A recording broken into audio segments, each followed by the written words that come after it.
Thank you. President Bach, former President Rudenstein, incoming President Faust, members of the Harvard Corporation and the Board of Overseers, members of the faculty, parents, and especially the graduates. I've been waiting more than 30 years to say this. Dad, I always told you I'd come back and get my degree.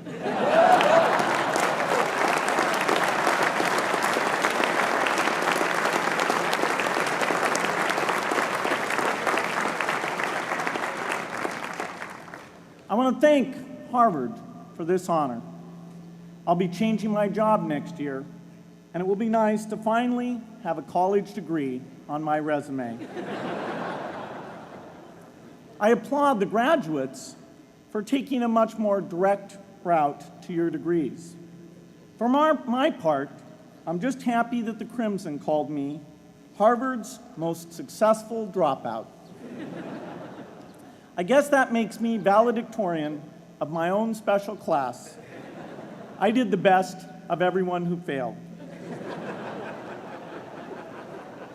But I also want to be recognized as the guy who got Steve Ballmer to drop out of business school.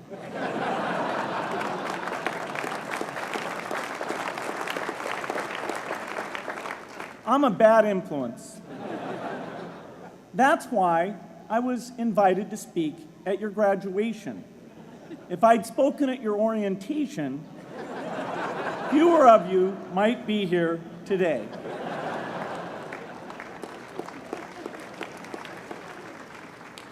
Harvard was a phenomenal experience for me. Academic life was fascinating. I used to sit in on lots of classes that I hadn't even signed up for. And dorm life was terrific. I lived up at Radcliffe in Currier House. There were always a lot of people in my dorm room late at night discussing things because everyone knew that I didn't worry about getting up in the morning. That's how I came to be the leader of the antisocial group. We clung to each other as a way of validating our rejection of all those social people. Radcliffe was a great place to live. There were more women up there, and most of the guys were math science types. The combination offered me the best odds, if you know what I mean. That's where I learned the sad lesson that improving your odds doesn't guarantee success. One of my biggest memories of Harvard came in January 1975, when I made a call from Currier House to a company in Albuquerque, New Mexico, that had begun making the world's first personal computer. I offered to sell them software. I worried they would realize I was just a student in a dorm and hang up on me. Instead, they said, "We're not quite ready. Come see us in a month," which was a good thing because we hadn't written the software yet. From that moment, I worked day and night on the extra credit project that marked the end of my college education and the beginning of a remarkable journey with Microsoft. What I remember above all about Harvard was being in the midst of so much energy and intelligence. It could be exhilarating, intimidating, sometimes even discouraging, but always challenging. It was an amazing privilege, and though I left early, I was transformed by my years at Harvard, the friendships I made, and the ideas I worked on. But taking a serious look back, I do have one big regret. I left Harvard with no real awareness of the awful inequities in the world, the appalling disparities of health and wealth and opportunity that condemn millions of people to lives of despair. I learned a lot here at Harvard about new ideas in economics and politics. I got great exposure to the advances being made in the sciences. But humanity's greatest advances are not in its discoveries, but in how those discoveries are applied to reduce inequity.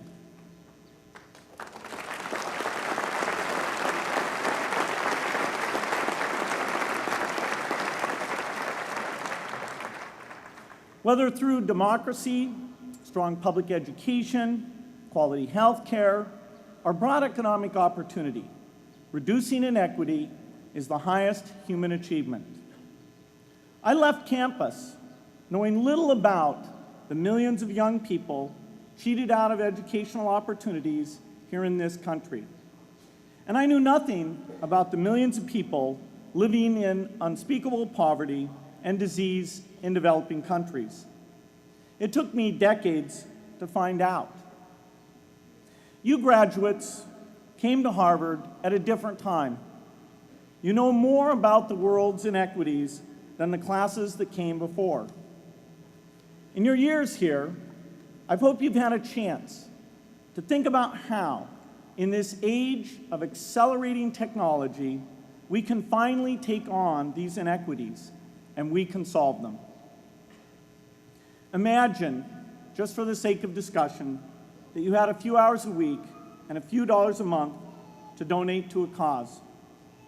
And you wanted to spend that time and money where it would have the greatest impact in saving and improving lives. Where would you spend it? For Melinda and I, the challenge is the same. How can we do the most good for the greatest number with the resources we have? During our discussions on this question, Melinda and I read an article about the millions of children who are dying every year in poor countries from diseases that we had long ago made harmless in this country: measles, malaria, pneumonia, hepatitis B, yellow fever. One disease that I had never heard of, rotavirus, was killing 500,000 children each year, none of them in the United States. We were shocked. We had assumed that if millions of children were dying and they could be saved, the world would make it a priority to discover and deliver the medicines to save them. But it did not. For under $1, there were interventions that could save lives that just weren't being delivered.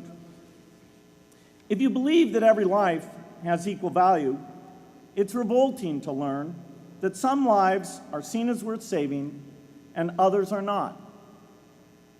We said to ourselves, this can't be true, but if it is true, it deserves to be the priority of our giving. So we began our work in the same way anyone here would begin it. We asked, how could the world let these children die? The answer is simple and harsh. The market did not reward saving the lives of these children, and governments did not subsidize it. So the children died because their mothers and fathers had no power in the market and no voice in the system. But you and I have both. We can make market forces work better for the poor if we can develop a more creative capitalism. If we can stretch the reach of market forces so that more people can make a profit, or at least earn a living, serving people who are suffering from the great inequities. We can also press governments around the world to spend taxpayer money in ways that better reflect the values of the people who pay the taxes. If we can find approaches that meet the needs of the poor in ways that generate profits for business and votes for politicians, we will have found a sustainable way to reduce inequity in the world. Now, this task is open-ended. It can never be finished. But a conscious effort to answer this challenge can change the world. I'm optimistic that we can do this. But I talk to skeptics who claim there is no hope. They say, inequity has been with us since the beginning and will be with us until the end, because people just don't care. I completely disagree. I believe we have more caring than we know what to do with. All of us here in this yard, at one time or another, have seen human tragedies that broke our heart, and yet we did nothing, not because we didn't care, but because we didn't know what to do. If we had known how to help, we would have acted. The barrier to change is not too little caring. It is too much complexity. To turn caring into action, we need to see a problem, see a solution, and see the impact. But complexity blocks all three steps. Even with the advent of the internet and 24-hour news, it is still a complex enterprise to get people to truly see the problems. When an airplane crashes, officials immediately call a press conference. They promise to investigate, determine the cause, and prevent similar crashes in the future.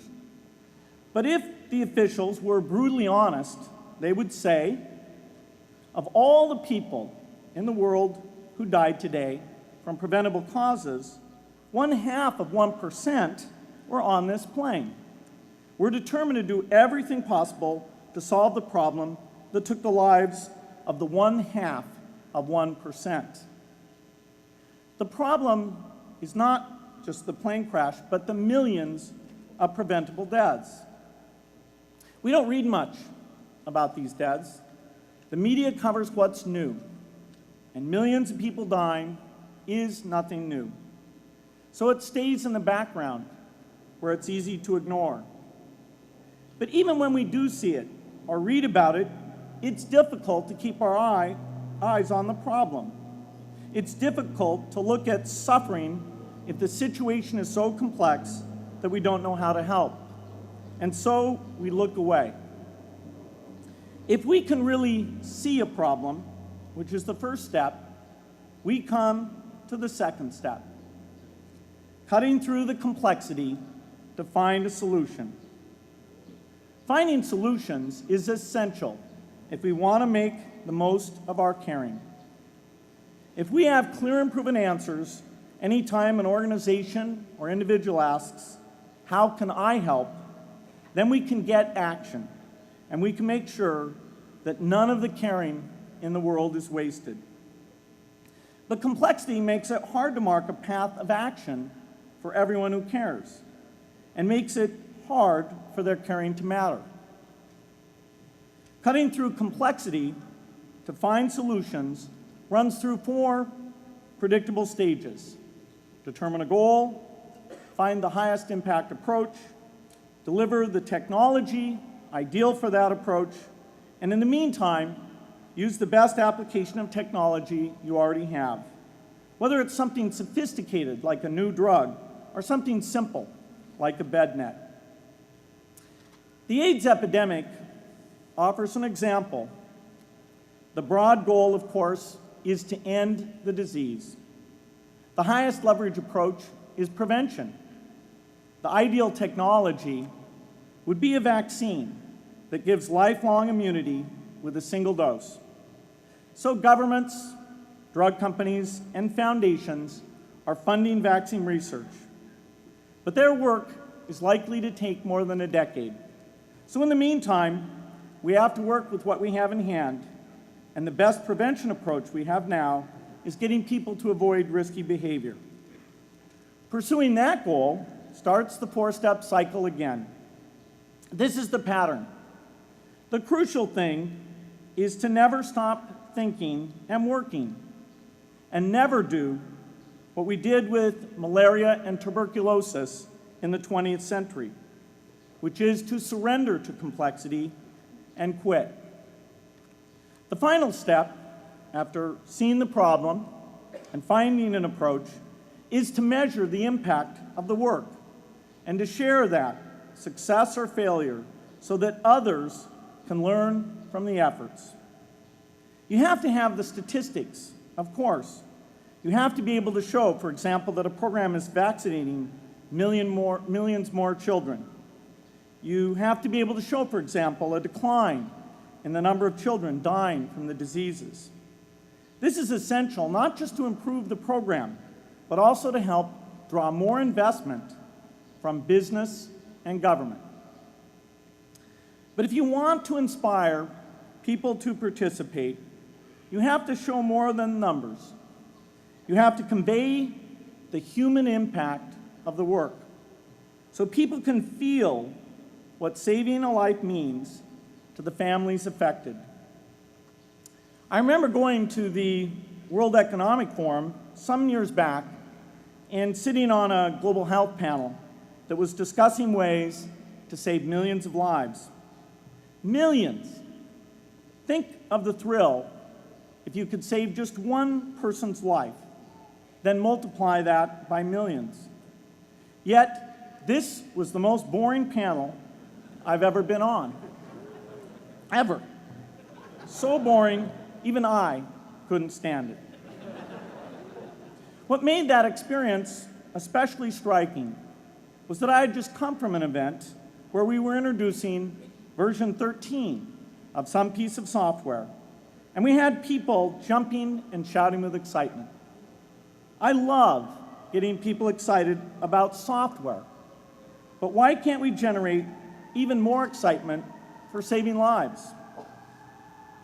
You can't get people excited unless you can help them see and feel the impact.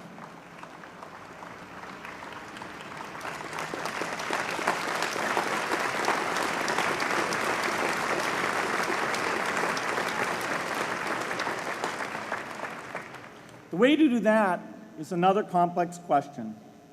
Still, I'm optimistic. Yes, inequity has been with us forever, but the new tools we have to cut through complexity have not been with us forever. They are new. They can help us make the most of our caring, and that's why the future can be different from the past. The defining and ongoing innovations of this age, biotechnology, the personal computer, and the internet, give us a chance we've never had before to end extreme poverty and end death from preventable disease. 60 years ago, George Marshall came to this commencement, and he announced a plan to assist the nations of post-war Europe. He said, I quote, "I think one difficulty is that the problem is one of such enormous complexity that the very mass of facts presented to the public by press and radio make it exceedingly difficult for the man in the street to reach a clear appraisement of the situation. It is virtually impossible at this distance to grasp at all the real significance of the situation." 30 years after Marshall made his address, which was 30 years ago, as my class graduated without me, technology was emerging that would make the world smaller, more open, more visible, less distant. The emergence of low-cost personal computers gave rise to a powerful network that has transformed opportunities for learning and communicating.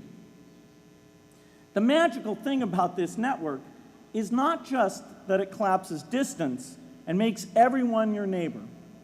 It also dramatically increases the number of brilliant minds we can bring in to work together on the same problem. And it scales up the rate of potential innovation to a staggering degree. At the same time, for every person who has access to this technology, 5 people don't. That means many creative minds are left out of this discussion. Smart people with practical intelligence and relevant experience who don't have the technology to hone their talents or contribute their ideas to the world. We need as many people as possible to gain access to this technology because these advances are triggering a revolution in what human beings can do for one another. They are making it possible, not just for national governments, but for universities, corporations, small organizations, and even individuals to see problems, see approaches, and measure the impact of their efforts to address the hunger, poverty, and desperation George Marshall spoke of 60 years ago. Members of the Harvard family, here in the yard is one of the great collections of intellectual talent in the world. For what purpose?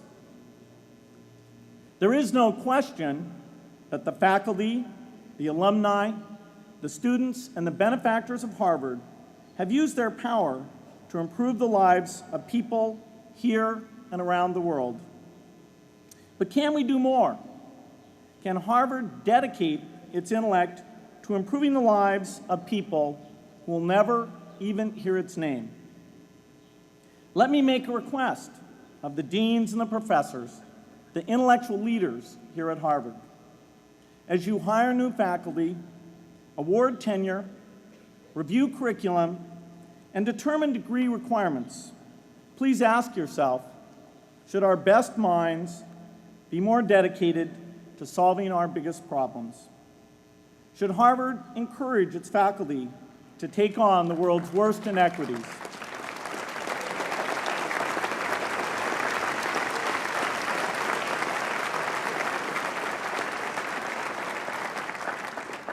Should Harvard students know about the depth of global poverty, the prevalence of world hunger, the scarcity of clean water, the girls kept out of school, the children who die from diseases we can cure? Should the world's most privileged learn about the lives of the world's least privileged? These are not rhetorical questions.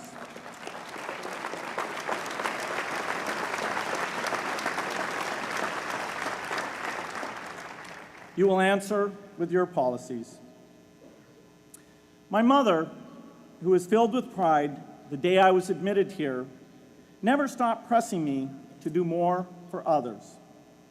A few days before I was married, she hosted a bridal event at which she read aloud a letter about marriage that she had written to Melinda. My mother was very ill, with cancer at the time, but she saw one more opportunity to deliver her message, and at the close of the letter she said, "From those to whom much is given, much is expected."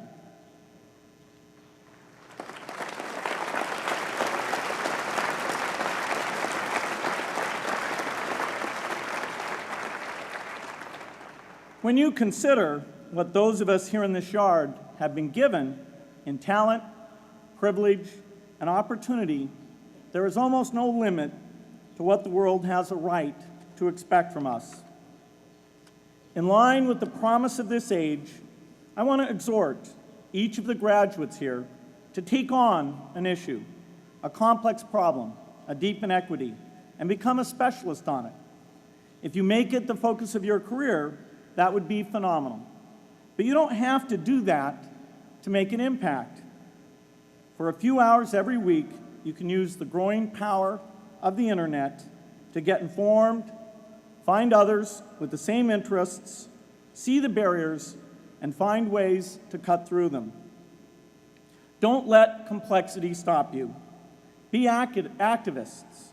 Take on big inequities. I feel sure it will be one of the great experiences of your lives. You graduates are coming of age in an amazing time. As you leave Harvard, you have technology that members of my class never had. You have awareness of global inequity, which we did not have.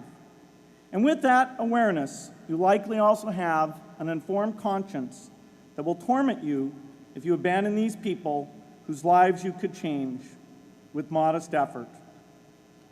You have more than we had. You must start sooner and carry on longer. And I hope you will come back here to Harvard 30 years from now and reflect on what you have done with your talent and your energy. I hope you will judge yourselves not on your professional accomplishments alone, but also on how well you have addressed the world's deepest inequities. on how well you treated people a world away who have nothing in common with you but their humanity. Good luck.